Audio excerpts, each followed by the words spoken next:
Hey everybody, welcome back to SpaceBall here on Geek Space. You may have heard of it. It's the YouTube channel that apparently doesn't put out any content besides this, despite the fact that we're not a sports YouTube channel. Anybody, hey, Ringer, if you want to buy the podcast, we were just discussing prices before we started rolling. I'm looking in the 8 to 9 figure range. If you just want to, just for the graphics package alone, I think is $500,000. Or you can just hire me. Shout out to hire me. Or maybe I'll buy you. Who knows? I don't know. Spotify. Yeah. Who knows what this weekend will bring? I was thinking about maybe I should just make Geek Space an LLC, if only for the purpose that I think once a week the people at Spotify Google podcast company and just buy the first thing that comes up.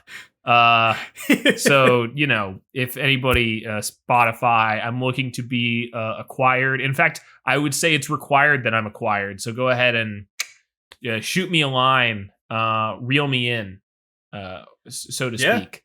I will sign a whatever it is, a key person, whatever the key clause. I don't remember what the fuck it's called. I don't know what. I don't even know what you're going for. Where it's like when you sell a company and there's like, I think it's called a key figure clause, and like the person who is like the head of the company has to stay on for like a year before they can quit, so that it like eases the transition. That sounds familiar, but that's why I'm the sports editor. Sports editor, Robert Howard, DOA. That's right. He is dead on arrival. That's right. Just like the Yankees. Yes. Much like either of our hopes. As soon as they get to the postseason. Yeah.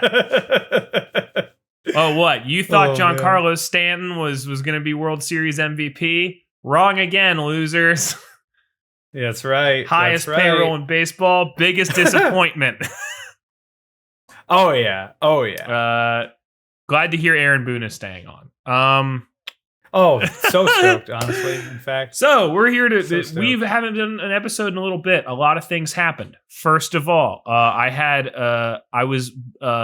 look, if you don't want to hear some really disgusting stuff, 5 seconds, all right? Just mute for 5 seconds in 3, 2, 1. I was bleeding out my butthole, and we had to pause the show for that reason. So, do you really want to pause it for some reason? My mic is only showing up in left instead of right. Like that's it fine. Did last time. No, that's fine. All right. No, I just meant we had to put the show on hold for a month. Just because of the anal secretions that had to do with blood.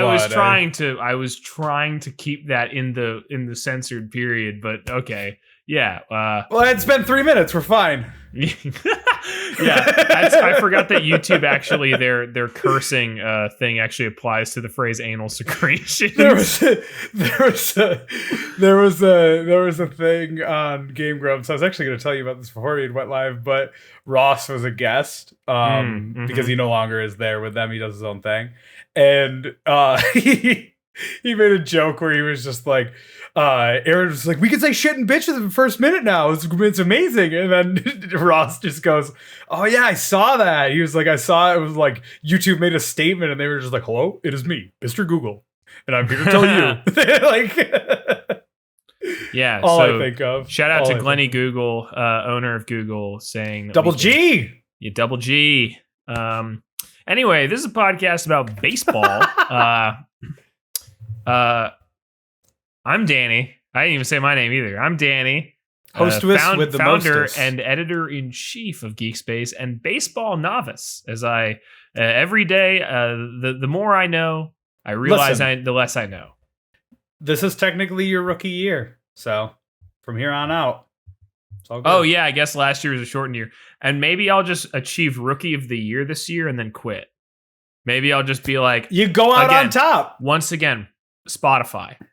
Buy the podcast. If you want me to stay on, I'll stay on. If you want me to be replaced, you can keep Bobby and replace me with I don't know. Giancarlo Stanton. Giancarlo Stanton. I would love to see you and Giancarlo Stanton. Dude, I wouldn't even know what to fucking say. I mean, we would just talk about hip hop and just like chill for like. I think you should just tell Giancarlo Stanton to his face how disappointed you are with the team.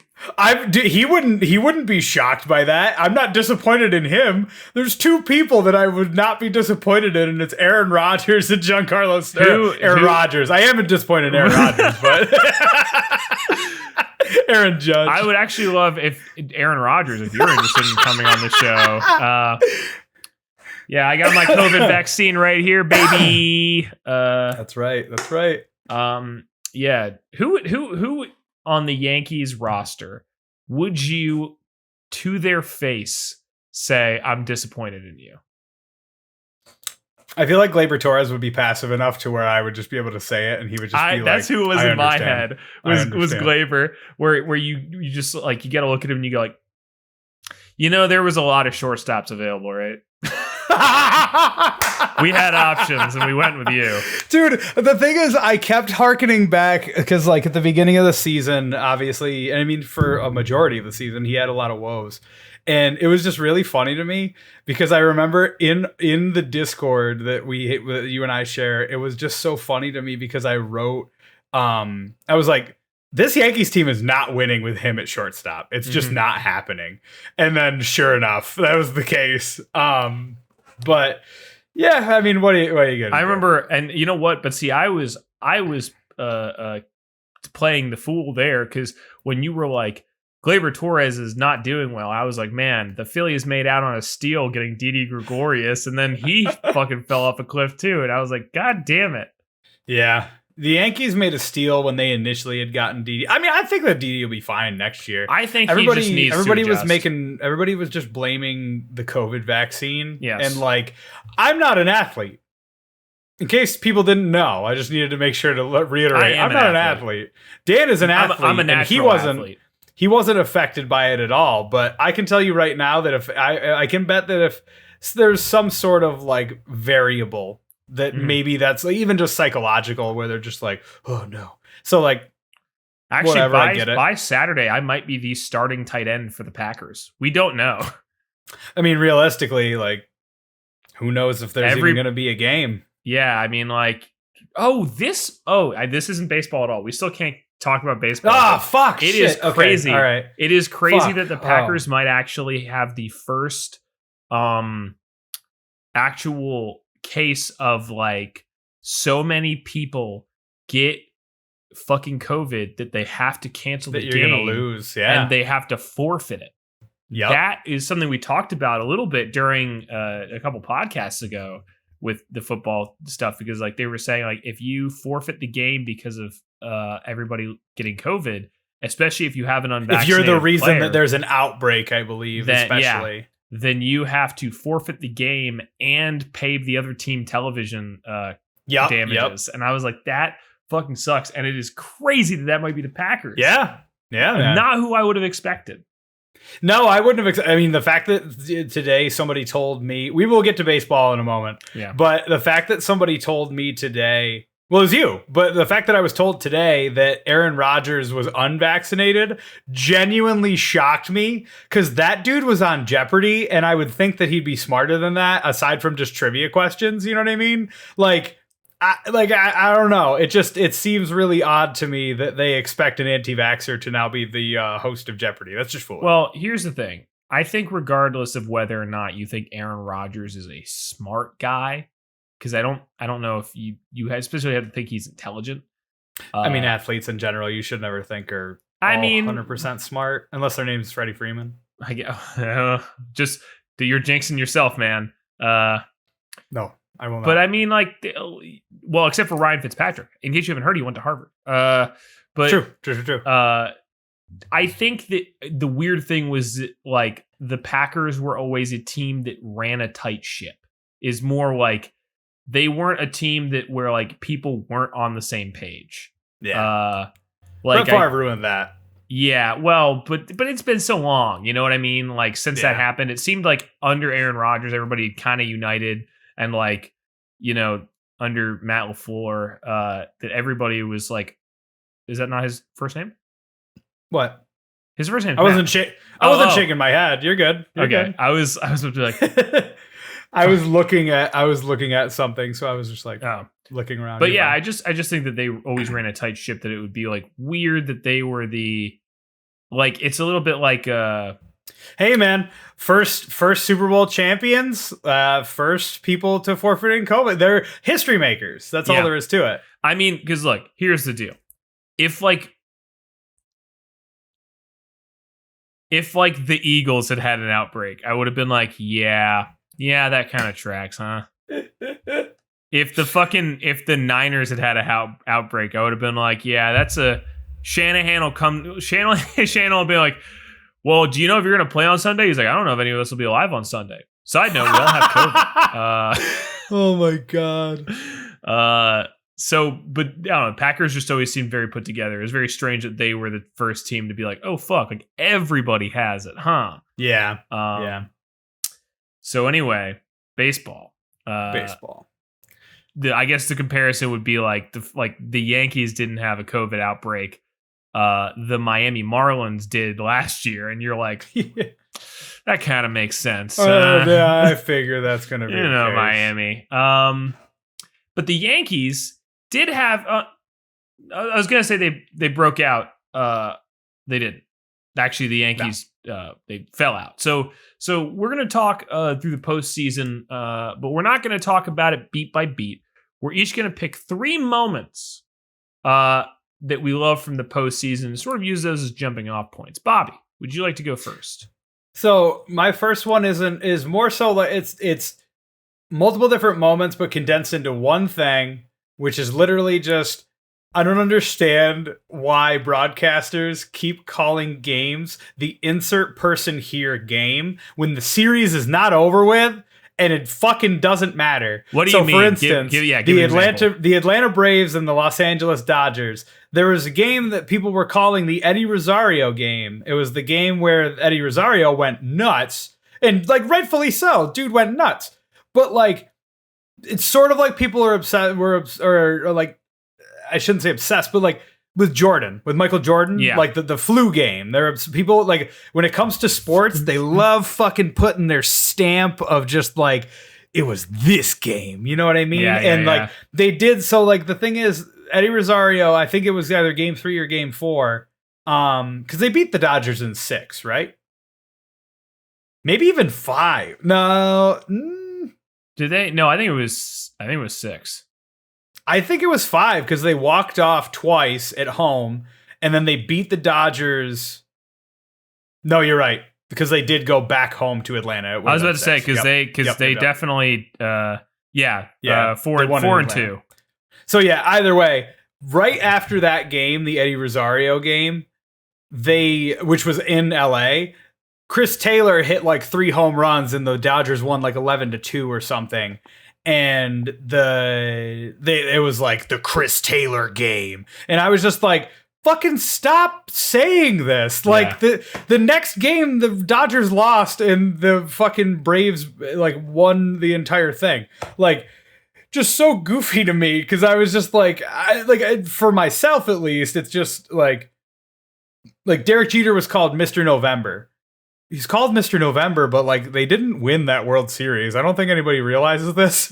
Like they're just like, oh man, Mr. No, because he was the first person to. I believe this is the case. He was the first person at bat at the time that it was November, and he was the first batter ever in November in baseball. So like I can understand that, but like man, everybody they were obsessed with it. They like so I kept seeing everybody meme on Twitter just like. The Zack Greinke game where he like got 2 hits in in his game where he was pitching. I think we should just call it the Zack Greinke series because really, he's the best part. Zack Greinke is always the best part because he's such a goofy bastard and I love him. But yeah, that's one moment for me. I'm glad you segued into it. Zack Greinke going 2 for 3 is actually my maybe my favorite moment. Because look. Here's the deal. Somebody pointed this out. This is maybe the last time a pitcher will ever get a hit in the pitcher's spot. Now you can argue that, like, yes, Shohei Ohtani is still pitching, but that this is the last year we won't have a universal DH according to the new Players Association contract. Yeah, and the fact that it belongs to fucking Zack Greinke, and that he went and somebody said this on Reddit. I wish I'd pulled up who it was, but somebody was saying that that Zack Greinke is going to be a first ballot Hall of Famer. He's going to get his little plaque. He's going to walk up there and he's going to tell people in the audience they should have drafted him as a shortstop. Yeah. Oh yeah. He always loved hitting as it is. So it's just very funny to me to see him going through and just doing all of that. And yeah, man, just fucking. What was it? Was it the year he played for the Dodgers where he had a fucking 1,000 OPS? And I was like, Jesus Christ. Yeah, yeah. Like, and he pinch hit twice in the World Series. Oh, yeah. Or 3 times, sorry. He was fucking 2 for 3 for the series. Like, what the fuck? Did he pinch hit? He pinch hit in the first game. In the first game? Okay. I was going to say, I definitely knew that he pinch hit in game 5, but. I think he was 2 for 3 for the whole series. Sorry, sounds right. I said game, but he had. Well, no, so whatever game he started, either game 4 or 5. That was game 4, I think. Yeah, he got 2 hits, I'm pretty sure. Then he just pinch hit. Whatever. It's fine. Anyway, we'll say you're right. Zack Greinke is the reason that we shouldn't have UDH. Zack Greinke should play for the Mets. They need him, actually. He would never play for any New York team, but yeah. He probably wouldn't, but I'm just saying, look, Zack Greinke, he can pitch. He gets injured a lot. He hits. I think him and Jason DeGrom. No. Jake DeGrom. There you go. Twice. Fuck. I even, in my head, I said Jake DeGrom last time. It's Jason DeGrom. Love the Mets, baby. Go Mets. Love the Mets, baby. Him and Jake DeGrom should really just occupy one rotation spot, and when one's injured, the other one goes in. Oh, yeah. So, anyway, is Greinke on a 1-year contract with the Astros, or is he... No. He's been there since 2019. But I'm saying, how much longer does he have? I think... He's not going to be a free agent, is he? I think he's got one more. One more? Okay. I think he's got one more year. Then he's probably retiring, right? He's like, what, 40 almost? Oh, man, close to. I remember him starting... It's like a 15-year career. I feel like he started in 2005. I think he was a 2000... No, you're right. Maybe 2005 draft. I feel like he was, but I could be wrong about that. I'm going to check. Greinke is... Yep, 38. So, okay. Yeah, almost. Anyway, so yes, Zack Greinke is the greatest hitter of all time. And somebody pointed out that if you look at... Who is it? It was 2004, by the way. 2004, okay. That if you look at postseason batting average, that over his career... I saw that, yeah. That he has a better postseason batting average than Carlos Correa. Yep. So, just saying, reconsider this whole UDH thing. We still have Zack Greinke. When he retires, we'll talk about it. Yeah. Well, that's what's so funny is that you're making that statement of just like, oh yeah, UDH. He fucking plays for the Astros. I know he plays for an AL team, and that's why he should go to the Mets where he can hit all the time. It'd be great. Love the Mets, baby. Love the Mets, baby. Yeah. What's your second moment? Bob? Funny enough, it is the Eddie Rosario game though. No, you don't want to talk about it. We're gonna brainstorm a new name for this. Ready? What game was it? That was 3. It was the first game where they were in LA and they absolutely fucking walloped. So that'd be game 3. Yeah, I think so. So, we should call it, the almost cycle. No, he could have gotten a double for that last home run that he hit. He could have gotten a double and gotten the cycle, but instead he was like, "I want more runs." Eddie Rosario's West Roast. because he burned LA down. I like that. Yeah, dude. I totally Eddie Rosario's nailed West it. Roast. West Roast. Yes, absolutely. I mean, correct me if I'm wrong. Doesn't Atlanta have real good barbecue? Is that wrong? The answer is they do have good barbecue. I don't know if that's like a thing they're known for. I think they're more known for their fried chicken. Oh, that does make sense. Which I mean, like they're tangentially. I mean, not tangentially. They're definitely related categories. Because like I used to go get fried chicken at a place called Bone Lick Barbecue. Shout out Bone Lick Barbecue. When I lived there, I don't know if they're around anymore, actually. But anyway, there is good barbecue in Atlanta. So okay, yeah. I mean, either way, but yeah, no. I mean, Eddie Rosario. This is a dude who and I mean, we can kind of. It's dependent upon what you want to say, but like, man, that whole Braves team in general is wild. But right now, we'll focus on Eddie Rosario's game and just him in that series. He ended up being the ALCS MVP, and dude was electric. Like, you very rarely could get this guy out, and it was crazy to me just to see he was flying around everywhere. He was hitting balls out of the park. He was making insane catches. Like, he is an electrifying player, and I genuinely feel for Cleveland, the Cleveland Guardians, because like, man, that just rewind 5 years ago, and you saw that Cleveland team, and if you were to tell me that they didn't go back to the World Series and get get what was theirs, a la like the Kansas City Royals from 2014 to 2015, like, man, nuts, absolutely nuts. But hey, man, congrats to Eddie Rosario. That was a damn good game. Yeah, and I think did they name the World Series MVP yet? Yeah, they named it right last night. It was Jorge Soler. It was Soler. Okay, well, so yeah. I should say I watched the last game of the World Series on the plane. Shout out Southwest for having live TV on the plane. So we actually didn't get to see all the post game stuff. Gotcha. So I didn't know if what the name was. But so I would have not been mad had Rosario been named the World Series MVP. I mean, the guy was hot. Like, I think that he definitely was not as hot during the World Series as he was during the NLCS. But I mean, the whole postseason, he was fucking banging. Like, good correction, because I definitely kept saying ALCS. It's okay. No, it's fine. It's like championship series. Yeah, but it's the CS, the champs. Yeah. Yep. I think my second favorite, I probably should have done this in the other order, but my second favorite moment is the Chris Taylor wild card walk-off home run. Oh, man, that was a lot of fun. I'm not a Dodgers fan. Look, crucify me. My hands are clean. My hands are clean. I was in a bar in LA to watch the game.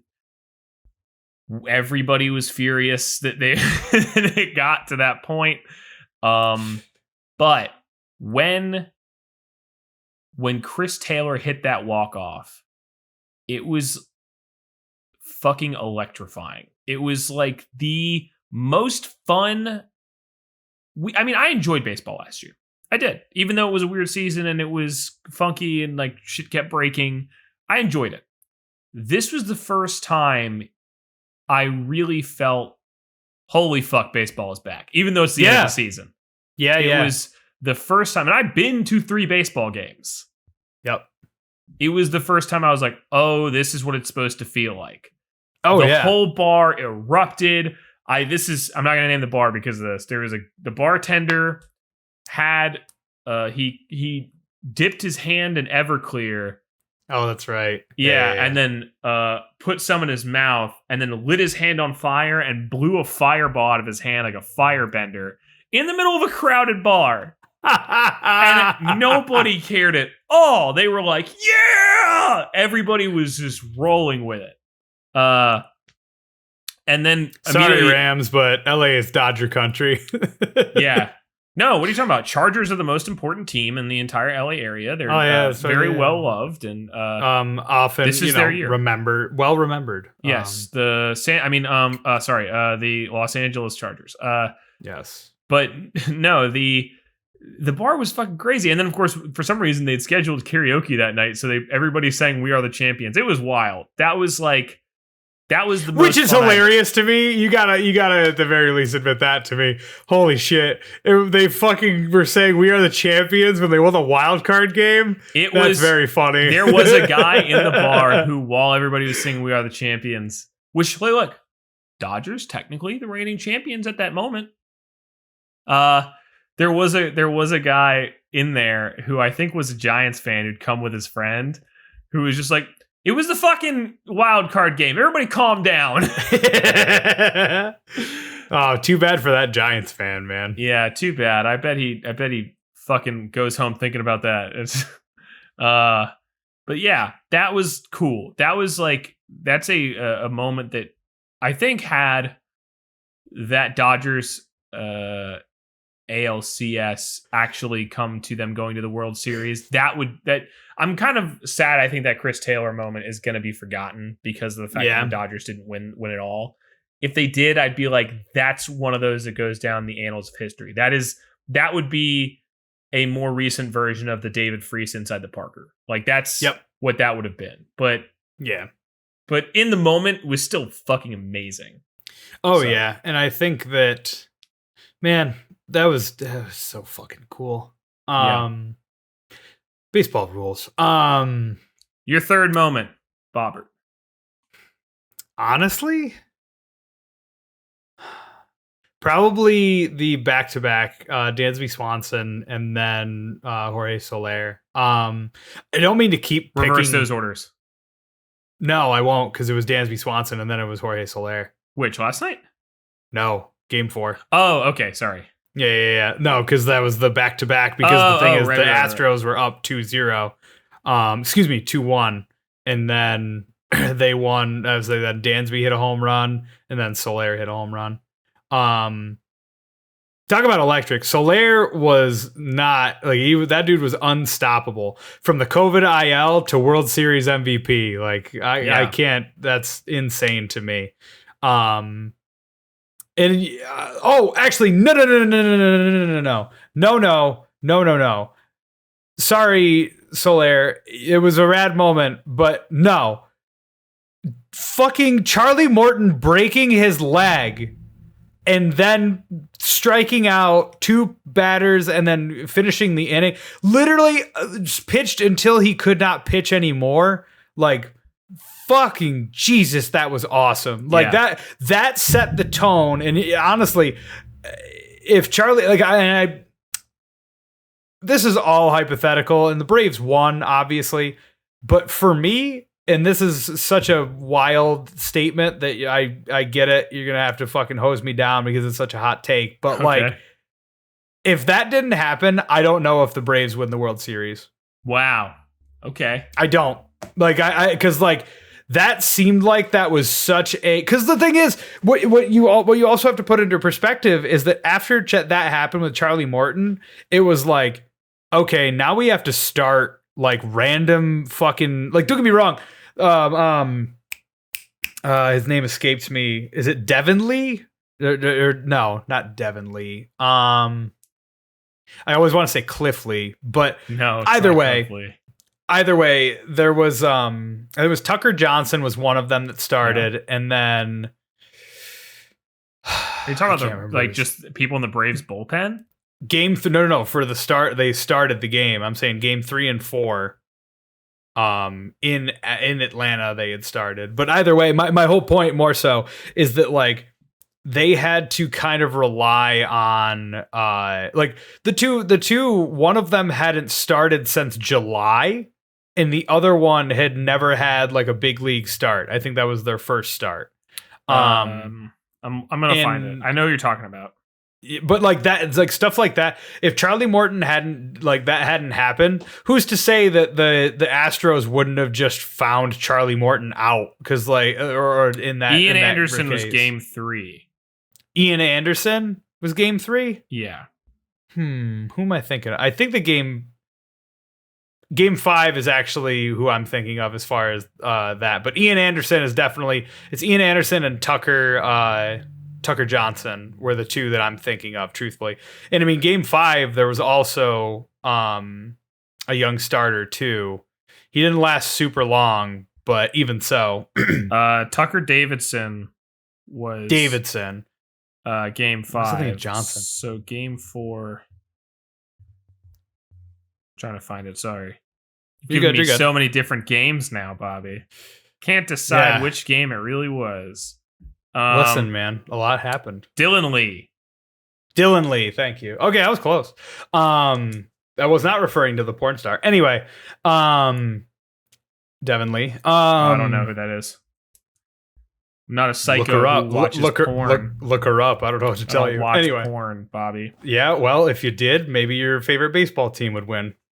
Maybe so. maybe that's what the Phillies have been missing. Is the Phillies fandom just isn't masturbatory enough? The Philly Fap. Ooh, that's a good celebration. That's what.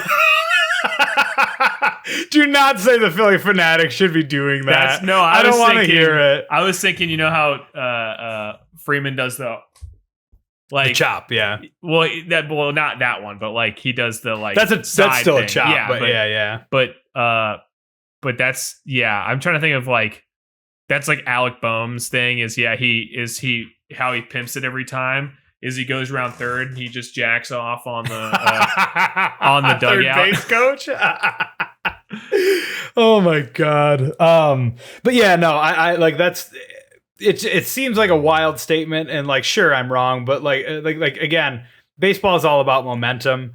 And when something like that happens, like sports in general, man, are about momentum and just who's hot at the right time. And like for me, I was like, oh fuck, like I have no idea if the Dodgers are even going to if the Dodgers can't beat the Braves, then like I have no idea if the Braves are even going to be able to hang with the Astros. And I think that just electrified the team because like listening to like reports of Charlie Morton apologizing to people for breaking his leg and being like, oh man, sorry I couldn't make it through whatever. It's like, bro, you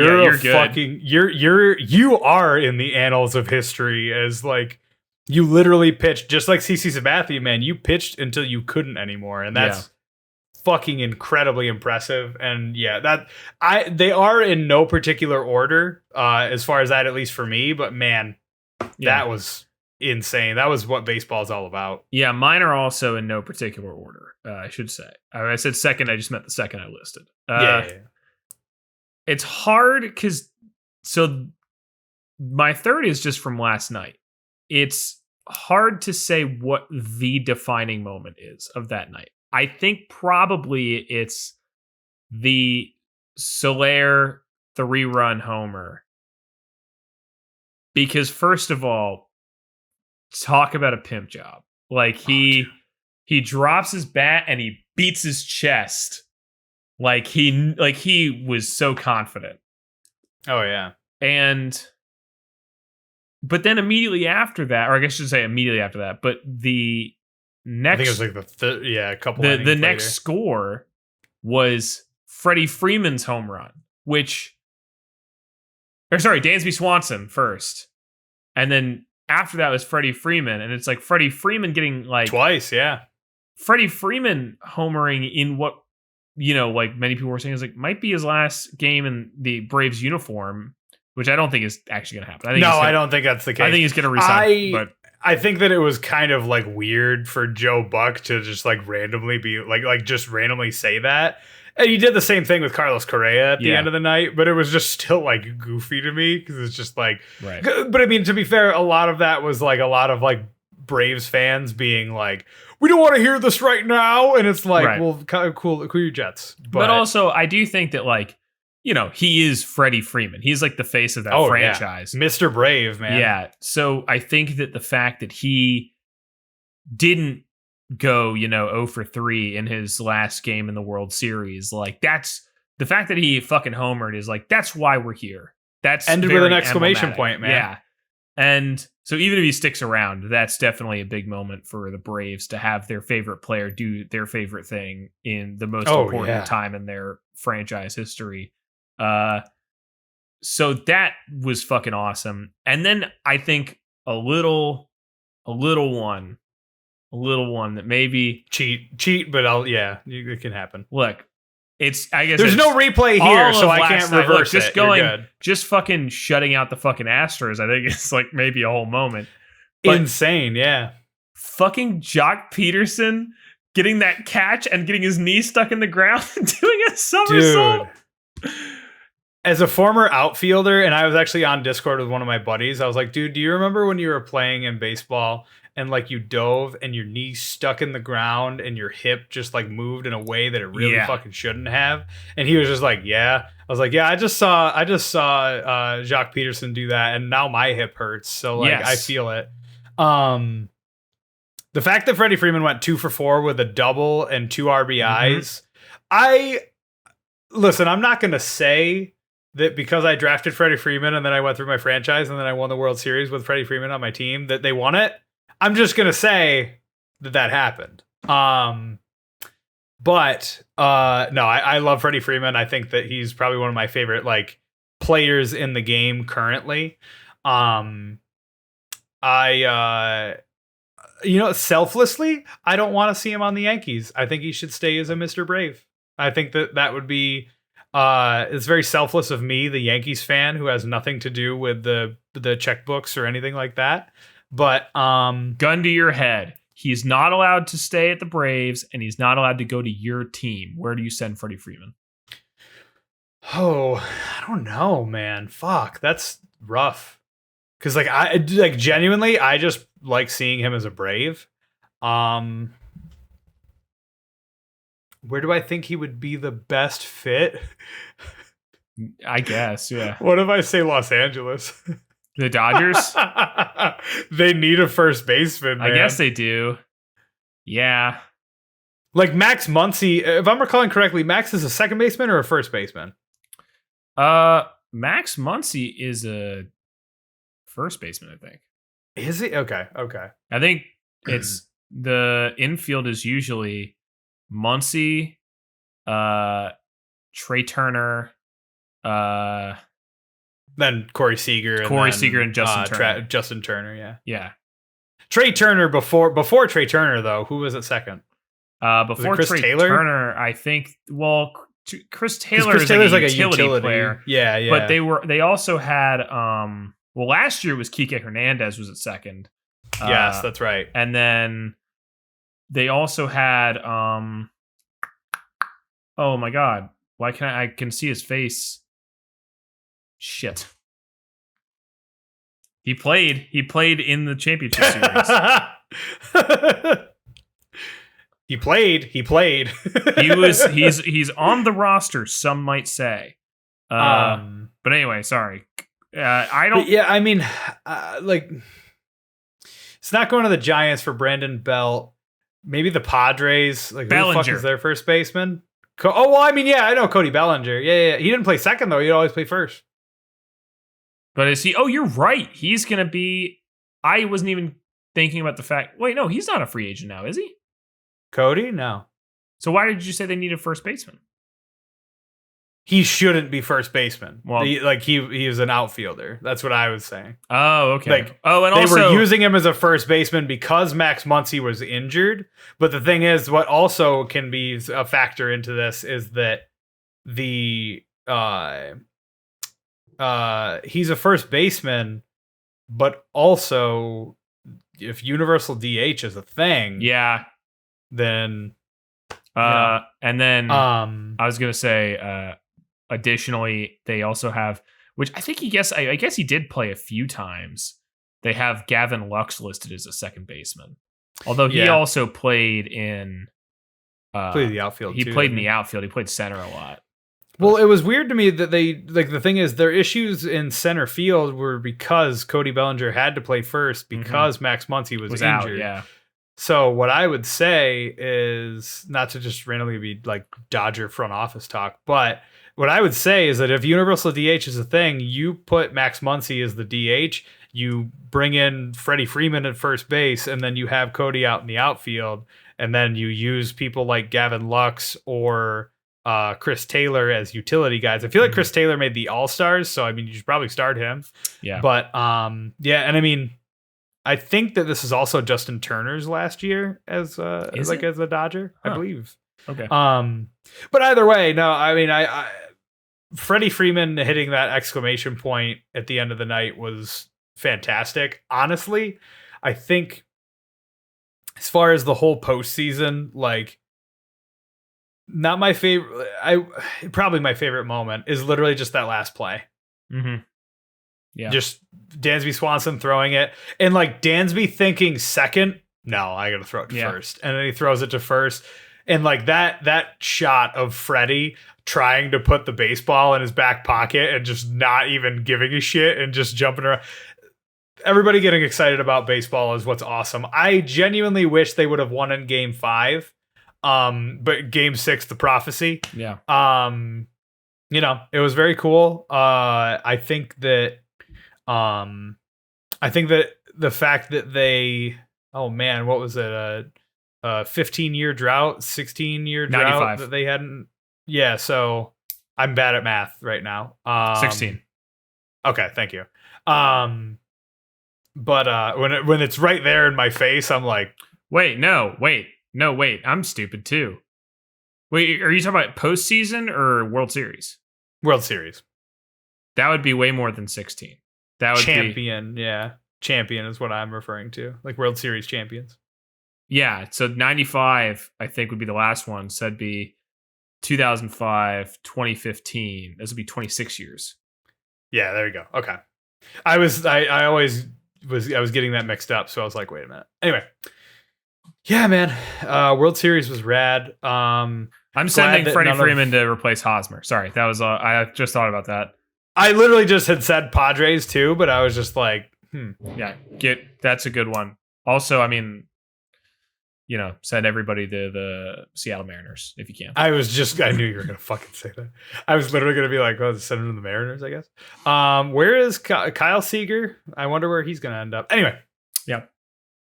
I don't mean to give it into like 12 different things. Yeah, man, I would say the postseason was a lot of fun. I'm glad that we had 0 moments from the AL side because the AL sucks and they're idiots. Rate the entire postseason scale of 1 to 10.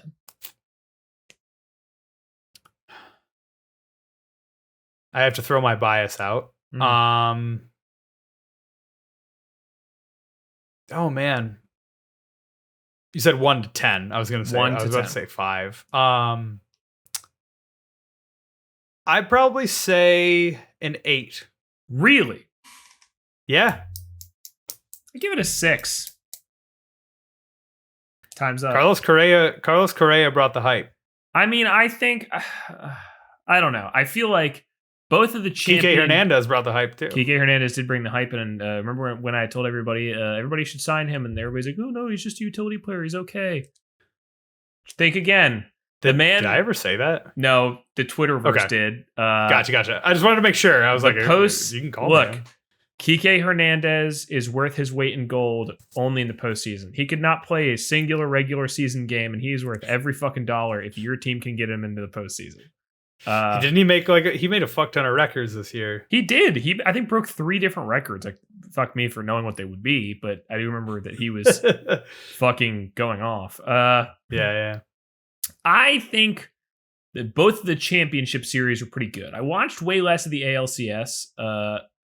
I think that, it had just great moments. You had again, every Kike Hernandez at bat was pretty fucking interesting.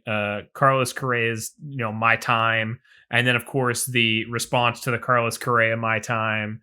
And dude, I as a Yankees fan, God, I hate that. I was like the crowd just that was amazing. You have every conversation about Alex Cora, and then my God, dude. But I also think that in some ways I felt like that drama wasn't there. I just felt like it felt a little manufactured. Again, I'm a sucker for narratives. I feel like even though I'm not a Yankees fan, I think that the Yankees Astros rematch would have been kind of interesting. I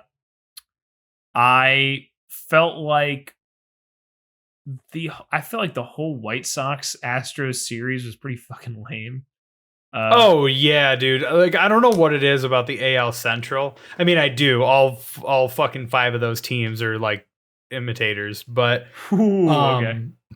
Dude, I'm sorry. I but don't disagree. I don't disagree. I have always thought the AL Central is the most boring division in baseball.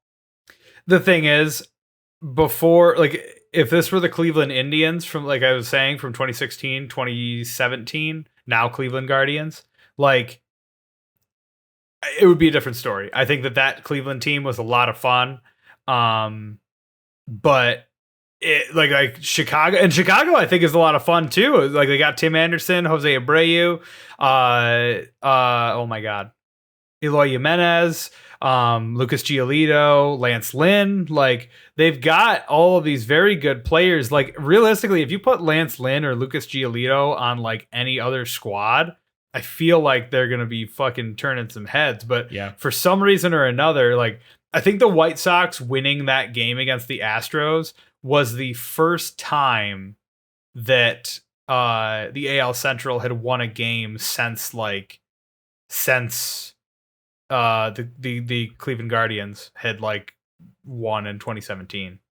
Could be wrong about that, but Cleveland Indians. They weren't the Guardians yet. I'm calling them Guardians. Okay. It's a better name. But well, I think that I don't know. I'm not saying that the White Sox weren't fun team this year. Clearly, like, Field of Dreams makes up for everything, if nothing else. Yeah. But I think that, man, I always thought the AL Central was just like, they're boring. They're a boring division. Because I think that there's only one exciting team at a time. I feel like the difference between the like AL Central and like the AL East is like, oh, the AL East always has 4 exciting teams or 3 exciting teams, even if they're not all good. There can be some really exciting bad teams. The Orioles this year were historically bad, and boy, was that fun to watch. Like that, but I just always feel like the AL Central, I'm like, well, that's fine. There's one good team, and then there's a bunch of teams that are playing baseball. And that is where my issue lie, in that, like, the last, like, throw out last year's playoffs, because the Guardians and the White Sox both made the postseason, and the Twins, right?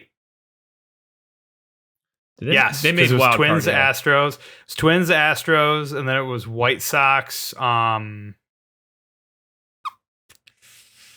White Sox. It wasn't Rays. Last year was so confusing. White Sox A's. Expanded White Sox A's, and then it was Yankees Indians. Yeah. Yes.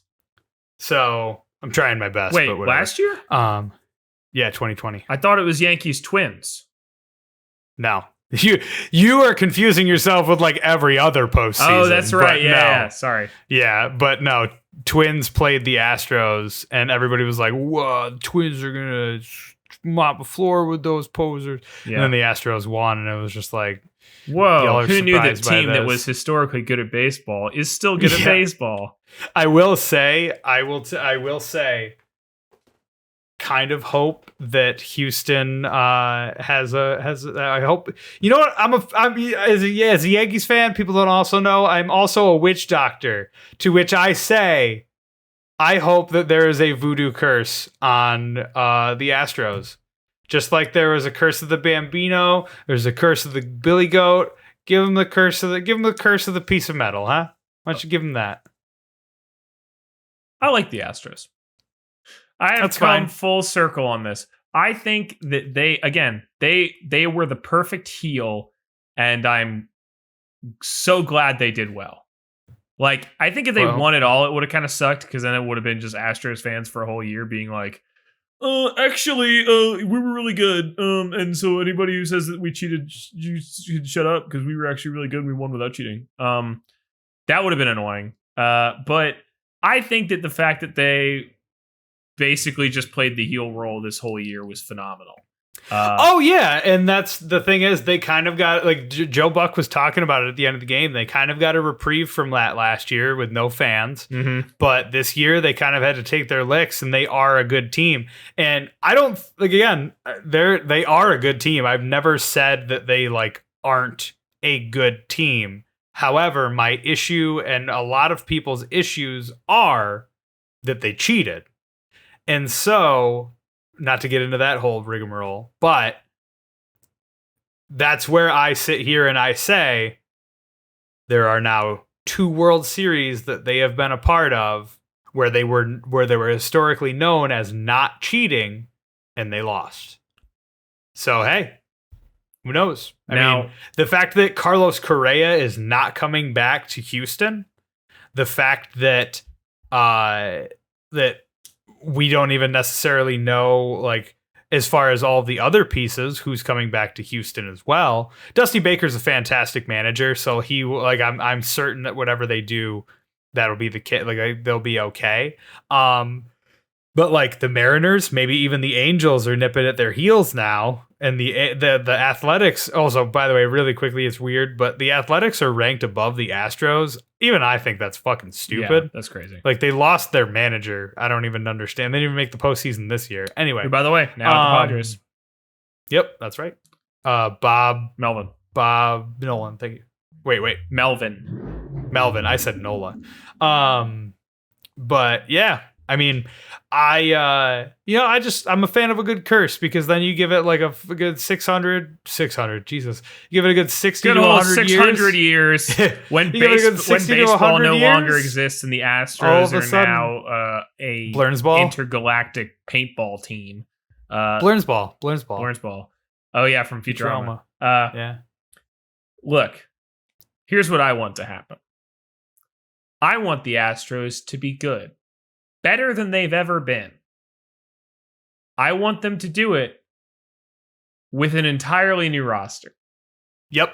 I want it to be like the couple of years ago Red Sox. Like where they're just like, okay, we lost Mookie, we lost Dave Dombrowski is gone. Like, and I know there's still people there from the 2018 Red Sox, like that are still on the team. I see. But I did not follow where you were going from here, but I got you. Sorry, no, yeah, I want the Astros to be really good. I want them to be so fucking good. But I want not a single person from that roster to remain, and those people all go to teams that suck. Like, I mean, Carlos Correa is going to the Yankees, so like at this point, that's fine. I'm okay with the Yankees sucking. I'm certain you are. Okay.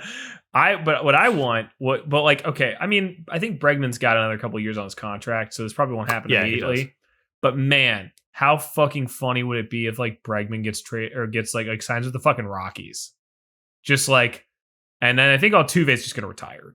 I don't think he's gonna do another long. I feel like Altuve will be like Mr. Astro or something. Yeah, but I think when his contract is done, he might straight up just be like, I'm done. Like he's, I mean, he might sign an extension with the Astros, but I don't think he's going to go anywhere. And then already Springer's at the Blue Jays and Correa is probably leaving this year. I think that he said 100% he's leaving. He's not re-signing with the Astros. Okay. So the thing is, people have talked about it and they've said like he's been like talking contract talk, and he's more or less been like, look, I'm not like. He goes, I think how he said it was like, I'm not talking about contracts, but I'm also not returning or something. Mm-hmm. I don't know. I think he said that the Miami Dolphins are very committed to Ryan Fitzpatrick as quarterback. That will not change. Yeah. Oh yeah, for sure. But I I don't know. For those at home. Well, I think that the Astros won't empty out their wallets for him now. It's not about that. It's just about like like to pretend like these guys have actually fielded any fucking offers right now, as if they know. Oh, for sure. Like for sure. Like I'm sure if somebody was like, "Hey, Carlos, we're interested in getting you," he's like, "Hey guys, I did the watch thing on accident. Even I wasn't even thinking about it. But I'm fucking busy right now. In case you haven't heard, I might be winning a World Series tonight. So, well, they asked Aaron Judge about that too because 2022 is going to be a signing year, if I recall. So they need to make sure to lock him down. Actually, Aaron Judge goes to the Astros now.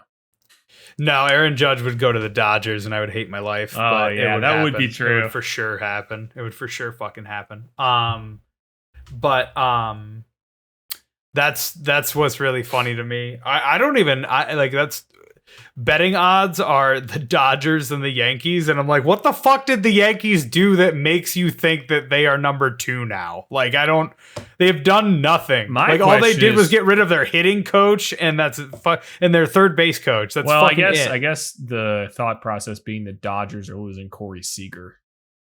People are thinking that Corey Seager is going to the Yankees. Truthfully, it's either Seager or Correa. Yeah, it'd be weird, I guess. Well, no, it wouldn't be. It wouldn't be. Like, it would be weird for the Yankees to pick up Corey Seager, in my opinion. That dude has played 360 out of like the 700 or 600 games that he's played in total for baseball. Like, how long do you guys have very Labor good for? Is he out this He's going to be at second base. He's going to work because he's been way better at second base. But my question is, how much longer do you even have him? I think two more years, okay. 2024.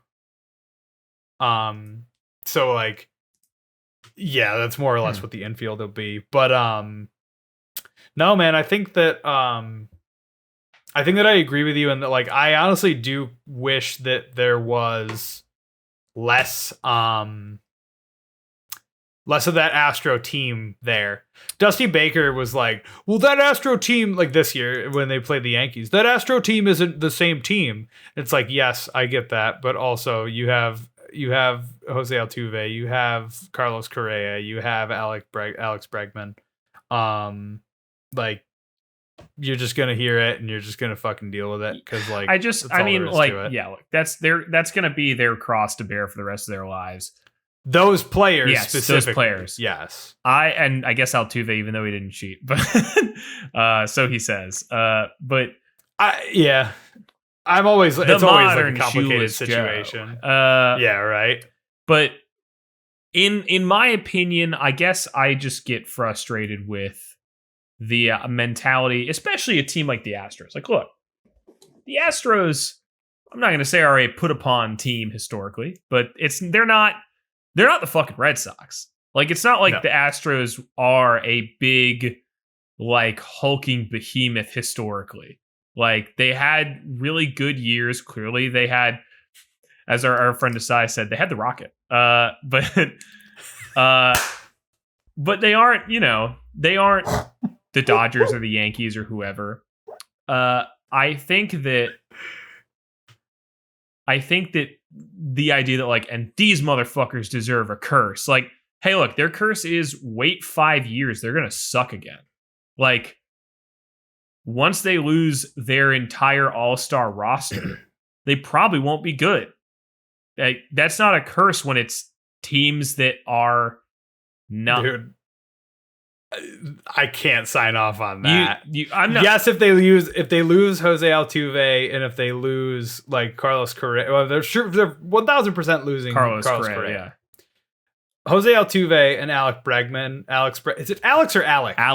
Alec Bohm plays for the Phillies is what you always get confused. Alex Bregman. I like keep wanting to just say Alec for some reason. Anyway, those two leave, sure. But also Kyle Tucker, Yordan Alvarez, and like they still have good pitching. They still have like I think Yordan Alvarez is on the same year as Bregman. No, Yordan Alvarez is a rookie, dude. But I thought he was pulled in on a shorter contract. I might be wrong. Rather, excuse me, 2019 he was a rookie, but like I don't think that he has any sort of like meh contract.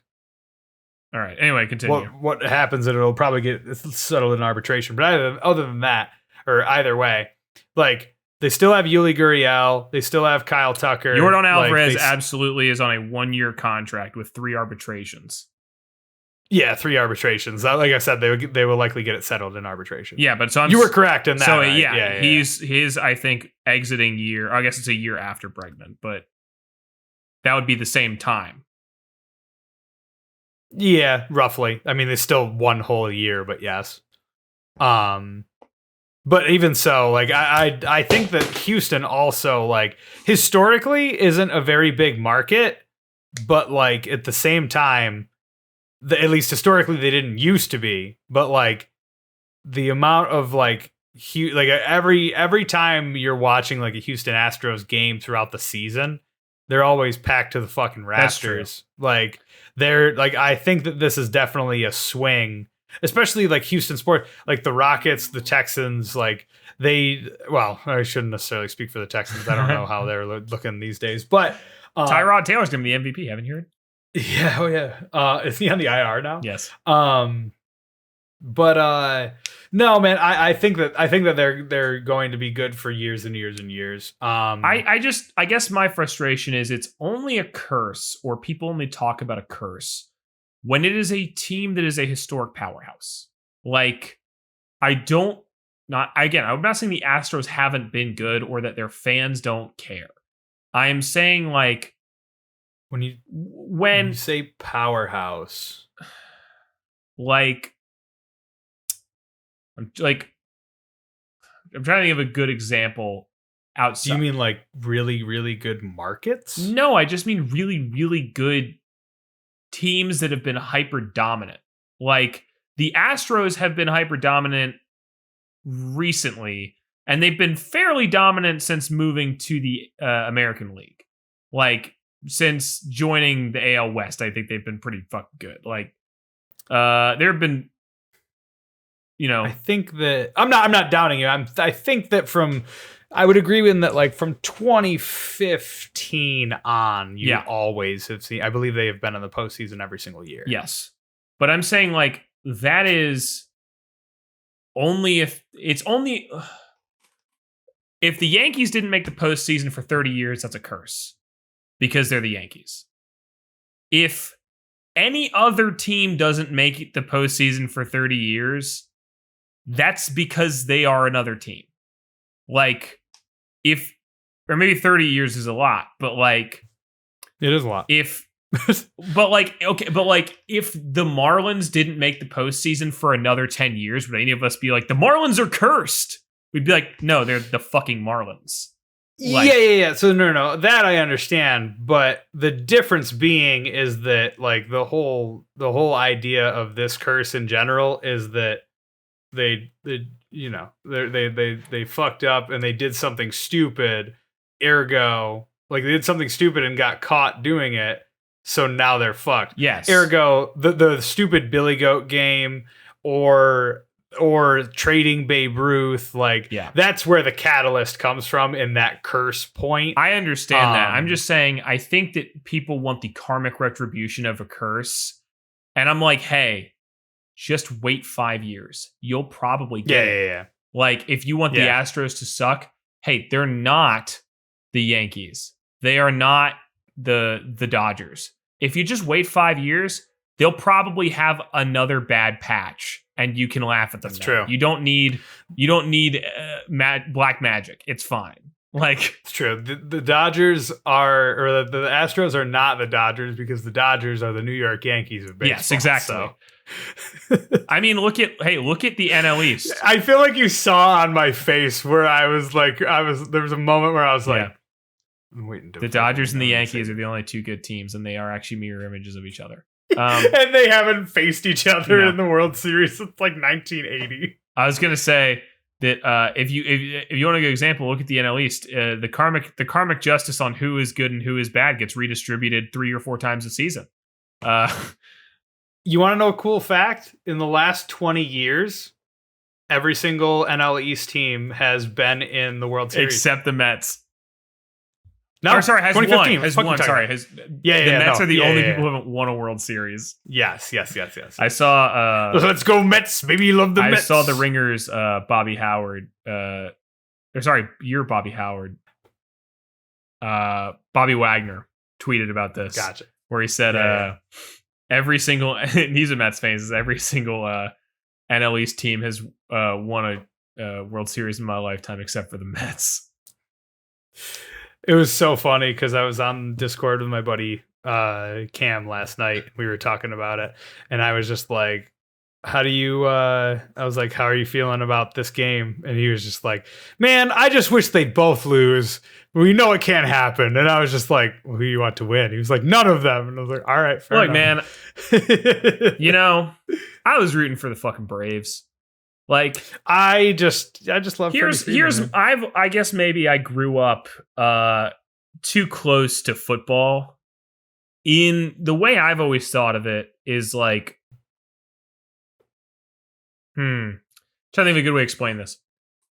If the Phillies lose the NL East, I want whoever wins the NL East to win the World Series.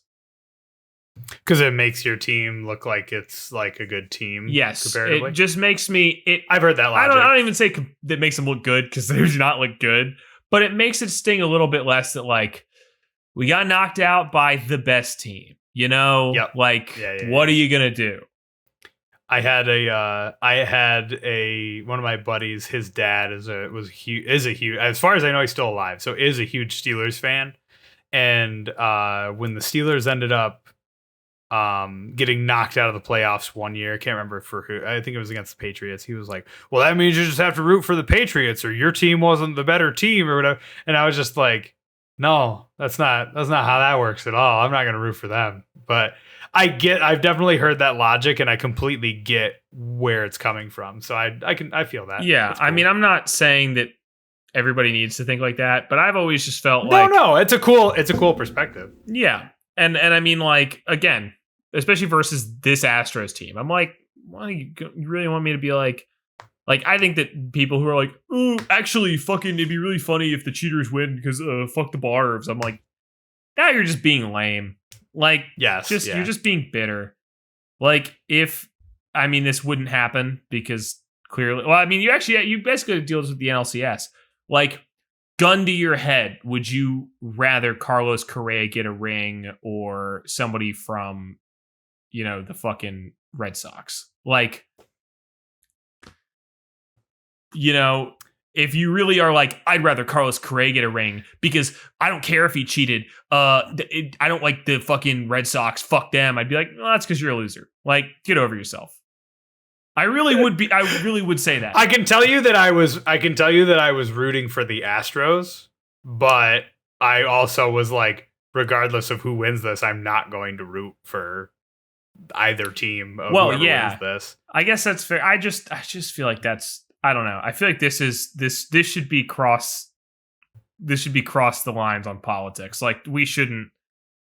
I'm not saying that you can't root for the Astros. Again, I think the Astros have been fun. I'm glad they were around. But to my fellow NL Easters, if you really were like, and I would love to see the Astros win the World Series, I'd be like, you are a fucking idiot. Like, yeah. Like, just shut up. Also, I think that in general, hold on, pause. Also, if you're in the NL East, you have no goddamn right to complain, okay? Because we all suck. Like, we're all fucking bad. Like, it's not even like this could have been us. No, we're all garbage, okay? The Braves were the one guy from, like, the meth head trailer park that got out. Okay, and you're like, I hope he fucking fails. That's what you are. You're the guy who's mad that somebody else got out of a shitty situation and that you're stuck there because you're too much of a fucking degenerate to get out yourself. And you're like, well, fuck him, man. Fuck him. Who needs that guy? Fuck you. Anyway, I hope Mike Francesca becomes head of the Mets. That'd be really funny. Oh, yeah. Oh, man. The World Series was a lot of fun. Postseason was a lot of fun. Yep. So we're at about an hour now. I think we can wrap up. Man, we almost sort of did a podcast covering a season of baseball for all the times I wasn't having anal leakage problems. All right, real quick. Manager of the year. Just quick answers. Manager of the year, Cy Young, and MVP. Ooh, for the regular season, you mean? Yeah. Okay, I knew you meant the regular postseason. Oh man. You go first on manager. I'm trying to think. For AL, it would just be Kevin Cash, and for NL, no, for AL it would be Alex Cora, and for NL it would be I can't remember his name. Who? LA boy, used to be Phillies. Gabe Kapler. You said LA. That's San Francisco. Oh, sorry. Sorry. I meant Bay Area guy. Yeah. I would also say Gabe Kapler for NL. For AL, I'd say Scott Service. Really? For the Mariners. Yeah, dude. Nobody thought the Mariners. Oh, yeah. Nobody thought the Mariners would get 90 wins. No fucking way. That's fair. That's totally fair. Look, he knew how to fucking play his hand, I guess. Yeah, totally fair. God damn. I mean, like, Cash is not a bad choice. Yeah. But damn. Anyway, it was the only reason that Cash is even getting it from me is because it was the first time the Rays had won 100 games. So, yeah, I mean, Cash definitely did a phenomenal job. I guess I'm just sort of like, in my head, I'm already like, well, we already knew Cash. Like, we already knew the Rays would be like this. Like, we already knew they were good. Well, that's the thing. For me, that was the thing, is that the Rays also lost Blake Snell. They had lost Willie Adames. They didn't lose him. They traded him. Willie Adames, hadn't been good for them anyway. Yeah. But yeah, no. So, I mean, for Cy Young, this will seem like I'm a homer, but it's really just because I feel like Robbie Ray, like, if I was picking between them, I still probably would have picked Garrett Cole over Robbie Ray. So I'd probably say Garrett Cole for the Cy Young. And then, unless I'm forgetting somebody, but I feel like it was between Robbie Ray and Garrett Cole in the AL, realistically. And Shohei then Ohtani. Shohei wouldn't get the Cy Young. He didn't have nearly enough for that. But, and then Max Scherzer for the NL Cy Young. I agree. I think Max Scherzer gets it, and I think I'd give it to Robbie Ray. That's fair. Yeah, just because Robbie Ray, I think I like that Robbie Ray had such a turnaround. Like, oh yeah, for sure. Like, he was also injured for like 2 or 3 games this year as well. He was always a serviceable pitcher. I mean, he wasn't bad by any means. But I think it was Baseball Barbecue at one point made an award called the Robbie Ray Award for most boring player in baseball. Oh yeah, because he was just totally fine. You know, he was like serviceable. But man, to go from like essentially is like the comparison they made was like he's like Zach Eflin on the Phillies. Like he's like was a all right, third rotation spot. You know, you need a guy who burns 6 innings. Go for it. Like, to be the fucking Cy Young and like arguably the team MVP of a team like the Blue Jays. Crazy. Oh yeah. Yeah, I think Robbie Ray gets it, and then I think Max Scherzer is. If I don't give it to him, he'll come to my house and kill me. Yeah, that's fair. And he'd be right. I'd be just. Yeah, I would be justified. NL MVP, Tatis or Harper. I'd say Tatis.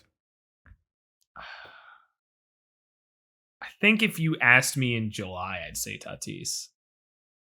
I mean, like, don't get me wrong, guy's still fucking amazing. He was out for like almost a month, and he still ended up top 4, I think, in home runs. Like, I think he is the. Is he the number 1? I couldn't remember for AL or excuse me. I know. Yeah. Okay. Yes. I believe so. Yeah. Fuck. But he just had he had defensive errors. They moved him out, and then he had problems with his arm. He missed all this time. And then Bryce, I think, was playing like a monster. Yeah. Totally fair. But also, like, to what end, I guess. Yeah. Like, I know. Well, I mean, that's the thing. It's like we had discussed. I always say it like that. I always say MVP is like the guy who the team would not win without them. And I think Bryce Harper arguably is that guy. I think that he matters more maybe than... Weirdly enough, I think maybe he matters more to the Phillies than Tatis does to the Padres, even though I'd argue that in, expanse, maybe Tatis is the better player right now. But without... Probably will be the better player. Will be the future, better player, I think, going forward, assuming he stays healthy. I just think Bryce Harper, though, without Bryce Harper, the Phillies don't exist. Like, or at least offensively. They're like an Orioles style team. Yeah, I mean, like think of like when you were saying like nothing matters but momentum. Bryce Harper chooses the momentum of the game. Like, if he's doing well, then everybody else can build off that. But if he is doing poorly, then like the offense is just not showing up today, except for Brad Miller. Yep. Maybe I give Brad Miller the MVP. And then I mean AL MVP, the 3, 2, 1, Shohei Ohtani. Yeah, that's not even close. Like because we had this discussion before, and people were like, Vlad Guerrero, it was on a team that was nearly in the playoffs, and it's like, but if you take out Shohei Ohtani, not only his wins that he had as a pitcher, but also just the amount of production that the dude had, he's easily like we don't necessarily need to rehash it because we did already talk about this, but and I mean, obviously you could talk, but no, but you decided for me. Okay, well then shut up, and then shut the fuck up. So anyway, no, I mean, look, you're right. I think how I would put it is, like I said, I think that Vlad Guerrero is one of the greatest players currently in the fucking major leagues. Yes. Shohei Ohtani is one of the greatest players in the history of baseball. At the very least, had one of the greatest single seasons. Maybe there is a future where people figure him out and his production falls off a cliff, or his ERA skyrockets and he isn't this guy anymore. I could totally see that happening. But at this moment, there is no Shohei Ohtani light. There is nobody who's like him. No. I mean, I guess except for DeGrom, if you occasionally get him in the box. But but I don't know. Oh, I don't buy into this discussion of so that means we'll give it to him every single year if he's playing well. And it's like, but here's the thing. Yes, we will, because if that is playing well, then we're gonna give it to him. Here's the difference, I think, because I don't think you have to, because like I was saying about Robbie Ray, Vlad Guerrero is amazing. Vlad Guerrero is the MVP of the Blue Jays. But there are 4 other people probably on the Blue Jays where if you wanted to make an argument about why they were the MVP, I would be willing to hear it. You could say it about Robbie Ray. You could say it about Marcus Semien. And at least those 3 guys, I'd be like, all right, I'd be willing to hear why this person. You could say it about possibly George Springer when he's there. Yeah. You could say it about Bo Bichette. You could say it about I feel like Biggio also. Biggio, I feel like Biggio could be one in the future. I don't think he had it this year. Yeah, not even close. But at the very least, there's 3 competitive people. I mean, Marcus Semien's right on Vlad Guerrero's heels, and then Robbie Ray, like I said, fucking possible Cy Young. It's like fucking there's 3 people right at the top where you could each argue is the MVP of this team. Whereas, who the fuck does Shohei Ohtani have? He carried that team. That was a Mike Troutless Angels. I just want to point out. He made the last time this team had a guy who carried the whole team, he made that guy look like a fucking practical joker. We forget that this is a team that got Anthony Rendon because they thought he was going to be the power hitter. And then he fucking made Anthony Rendon look like a clown. Like, not that Anthony Rendon isn't a good player, but like Anthony Rendon's a great player. Yes, like, that's not even remotely just it. Stacking it up against this guy who is a baby-faced Greek god. Like, what the fuck? I don't get it. Yeah. So I think that if you put Shohei Ohtani, honestly, if you put Shohei Ohtani on the Blue Jays, I think you'd have a harder argument because he's right next to all these other guys who are amazing. But when you look at like, you know, the argument is always, you know, wins above replacement. How many times does this team win because of this guy? Like, Shohei Ohtani is fucking irreplaceable in that team. That's why he's the most valuable player. Especially, again, if you want to talk about literal value, how much they paid for him. Like, yeah. Oh, yes. Also true. You know, also very true. Like, that's the one argument I could see about Bryce Harper. People were like, yeah, he better be fucking putting out this much given how much they're paying him. Again, versus Brad Miller, who, you know, for his contract, overproduced. Of course. Yeah. But yeah. Yes. Can we have the Super Mario Brothers 2 like ending music for this portion right here? Yeah, we can do that. Just for like the end of the baseball. Thanks everybody for listening to Side Scrollers here on ScrewTech. That was their ending music, right? Yeah. Okay. It was. I just think of it because now we have to wait until March for baseball. Yeah, but don't worry. This weekend, catch the Green Bay Packers playing against the Kansas City Chiefs. All your favorite players will be there. Quarterbackless. Alan Lazard, Jordan Love,